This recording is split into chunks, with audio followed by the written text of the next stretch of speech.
pelikula, sa anong antas ng lipunan nyo gustong mapabilang at bakit? So, you have 10 seconds to decide. The timer starts now.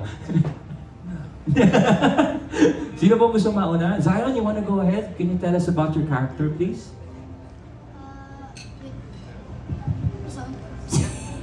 Ako po pala dito si Felipe, ang apo ni Lacan Marisig.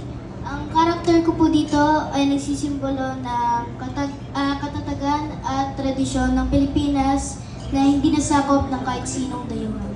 Lupit naman siya mo. Thank you, Zion. And, Nico? Magandang gabi po. Dito sa pelikula, ako po si Tarek. Ako po yung maaasahan at nakakatawang utusan ng royal family. But most especially, close po ako sa character ni Sue Ramirez na si Dayang Luwalhati. And Nico, yung follow-up question natin. Yes. If you were really to live in a space na tulad ng sa pelikula, anong antas na ano?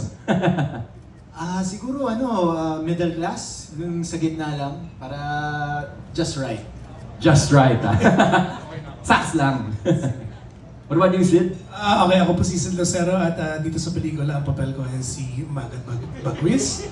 At siguro in a nutshell, ako yung namamahala sa mga business dealings between the Datus and sa sub-governments ng kaharian. And to answer your second question, doon din ako sa middle class. Doon na din ako nasanay. Saks lang. Thank you, Sid. Ladies? Hello, good evening everyone. Ako po si Sue Ramirez at gumaganap po po akong Dayang Luwalhati dito sa pelikulang The Kingdom. Ako po ang pinakabunso at paboritong anak ng Lacan. Sa Disney Princess lang po ako dito. Opo, malapit na malapit sa totoong ako. Malayo po. Pero maganda sa journey ng character ko is mamumulat siya sa mundo na hindi niya nakasanayan. Yun yung magiging challenge. Parang akala niya yun na yung mundo. Meron pa palang mas malaki at mas komplikadong mundo sa labas ng kaharian ng Malaya. And Sue, if you were to really live out, as in sa totoong buhay, yung The Kingdom. Okay na akong Dayang. Thank you po. Thank you, Sue. Christine? Yes, hello. Ako po dito si Dayang Matinyas. Ako po ang anak ni Lacan na feeling responsable sa lahat ng bagay, hindi lang sa pamilya kundi sa buong kaharian. At yun, tungkol sa question, ang antas ng lipunan, siguro ang pipiliin ko ay maging isang dayang na rin. Kasi ayoko na rin mahirapan sa buhay. Magpapakatotoo lang naman. Thank you, Christine. What about you, Piolo? Ako po si Piolo Pascual. At ang role ko po dito ay si Sulo, isang itinatwa.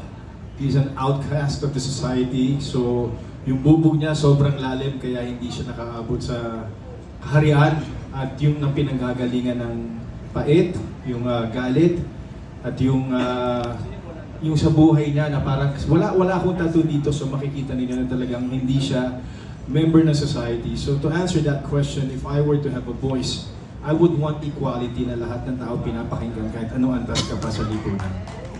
Alright. Thank you very much, sir. And, Bossing. Ako yung kaibigan ni Piolo Pascual.